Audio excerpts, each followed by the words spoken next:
Estamos em Aveiro, não sei qual é a rua, sei que é uma rua muito estreitinha, e vou-te fazer uma entrevista. Estás muito cansada? Muito.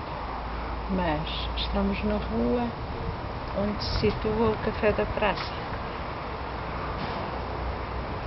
Rua quê? Não sei, mas ali é o Café da Praça.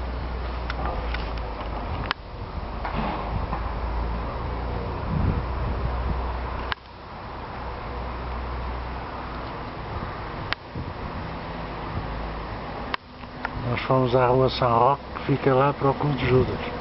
Não, foi onde Judas perdeu as meias. As botas? Não, as meias. As botas já as tinha perdido no outro lado. Ah, se calhar na rua Antónia Rodrigues, Sim, a combatente contra os mouros, não é? É, já vamos ver isso. Mas devem ter descoberto essa rapariga e cortaram a rua São Roque a meio, não é? Foi. E a rua São Roque não tem placa. Pelo menos nós não vimos. Pois, andemos. Paremos. E agora paremos por causa do carro. Então andemos. Andemos. É? Andemos.